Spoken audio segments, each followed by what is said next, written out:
అభి, ఈ ఇంట్లో నీకిదే చివరి రోజు. అయినా ఇంకా ఇంట్లో ఉండగలనని, రాహుల్ ప్రేమని పొందగలనని కలలు కంటున్నావా అభి? చెప్పానుగా, టైం వస్తే ఎవ్వరూ దేన్ని ఆపలేరని. మరీ అంత ఓవర్ కాన్ఫిడెన్స్ పనికి రాదభి. నీకు ఆల్రెడీ చెప్పాను కదా, నువ్వే దగ్గరుండి నాకు రాహుల్కి పెళ్లి చేస్తావని, అక్షింతలు చల్లి మరి ఆశీర్వదిస్తావని. ఓడిపోయానని ఒప్పుకొని రాహుల్ జీవితం నుండి, ఈ కుటుంబం నుండి వెళ్ళిపోతావని ముందే చెప్పాను కదా.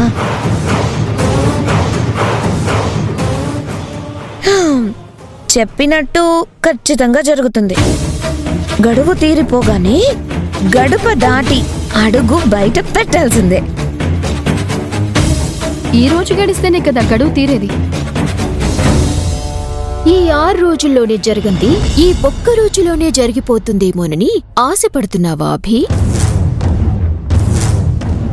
మరీ ఇంత దురాశ పనికి రాదభి. నీ ఆరాటం చూస్తూ ఉంటే ఎండిపోయిన చెట్టుకి ఏకదాటిగా నీరు పోసి పువ్వులు పోయించేద్దాం అన్నట్టుంది. ఆశకైనా ఆరాటానికైనా కాస్త హద్దుండాలి.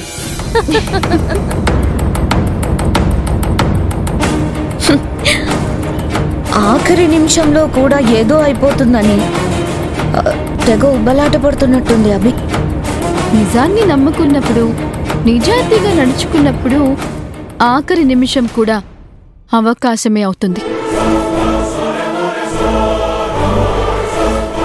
ఏమో, గడువు తీరేలోపు ఆ అవకాశం నాకు రావచ్చేమో.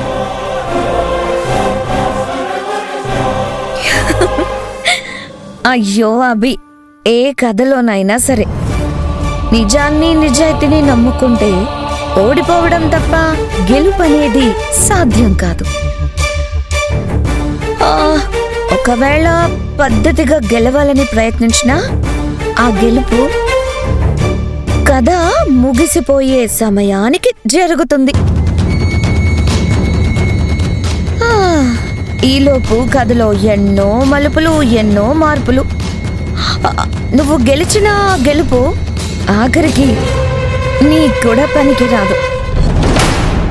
పొరపడుతున్నావు కేతన. రావణాసురుడు సీతని ఎత్తుకెళ్లి తాత్కాలికంగా రాముడిపై గెలుపు సాధించాడు. కాని చివరికి రావణాసురుని హతమార్చి సీతని దక్కించుకున్న రాముడే గెలిచాడు.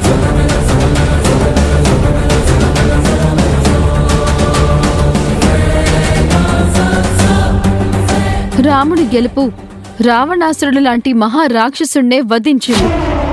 లోక కళ్యాణానికి కారణమైంది. నీతిగా నిజాయితీగా పోయేవాళ్ల గెలుపు అగ్నిగోళం లాంటిది. అది మంచి వాళ్ళకి మంచి చేస్తుంది, చెడ్డవాళ్ళని దహించి పారేస్తుంది.